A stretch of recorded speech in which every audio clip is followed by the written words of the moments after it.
প্রথমে আগে আমি আমার ধানের শীষের ভোট চাইবো।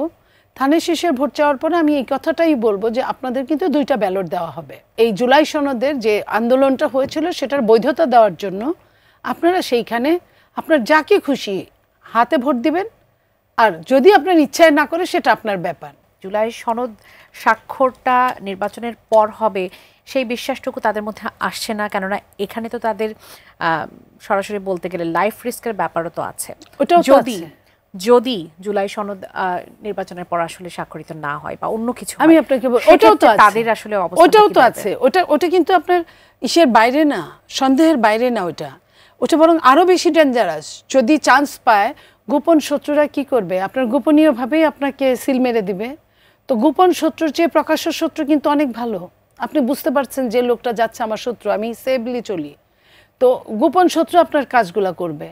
আর এমনি আপনি যদি কথা বলায় নিতে পারেন, বিএনপি যে করবে না, বিএনপি নিজেও তো এই আন্দোলনে ছিল। বিএনপির সবচেয়ে বেশি ক্ষতি হয়েছে, বিএনপির সবচেয়ে বেশি শহীদ হয়েছে, বিএনপির ছেলেমেয়েরা সবচেয়ে বেশি আহত হয়েছে। তাহলে আপনার মনে করেন যে বিএনপি কেন করবে, কেন যাবে না, কেন চাইবে না?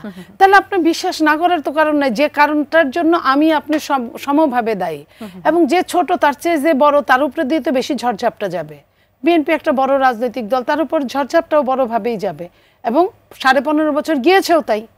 তাহলে আপনি কেন সরাসরি জিজ্ঞেস করে আপনি যখন আপনার ভোট আসলে চাইতে যাবেন, তখন কি গণভোটের জন্য আপনি সেটা নিয়ে জনগণের কাছে গণভোটের ব্যাপারটি কিভাবে আসলে করবেন, অ্যাপ্রোচ করবেন? এটা আমি এইভাবে বলবো। আমি প্রথমে আগে আমি আমার ধানের শীষের ভোট চাইবো। ধানের শীষের ভোট চাওয়ার পরে আমি এই কথাটাই বলবো যে আপনাদের কিন্তু 2টা ব্যালট দেওয়া হবে। আরেকটা ব্যালটে হ্যাঁ এবং না ভোট থাকবে। আপনারা সেটা এই জুলাই সনদের যে আন্দোলনটা হয়েছিল সেটার বৈধতা দেওয়ার জন্য আপনারা সেইখানে আপনার যাকে খুশি হাতে ভোট দিবেন, আর যদি আপনার ইচ্ছায় না করে সেটা আপনার ব্যাপার। আমি তো বলতে পারি না আপনি অবশ্যই নাতে ভোট দিবেন। আমি বলতে পারি আপনি আপনার পছন্দ মতো, তবে আমি আশা করবো আপনি হাতে ভোট দিবেন। এই দেশের নাগরিক সবাই, জামাত বলেন, বিএনপি বলেন, সবাই, বাম বলেন, ডান বলেন, মধ্যপন্থা বলেন, আমি সবার কথা বিবেচনা করে, দেশটার কথা বিবেচনা করে কথাটা বলছি। তখন কি হবে, ভালোর চেয়ে কিন্তু মন্দ অনেক বেশি হবে। এবং ওই ভোটটার কারণে যে এই ভোটটা পিছিয়ে যাবে না তার নিশ্চয়তা কি?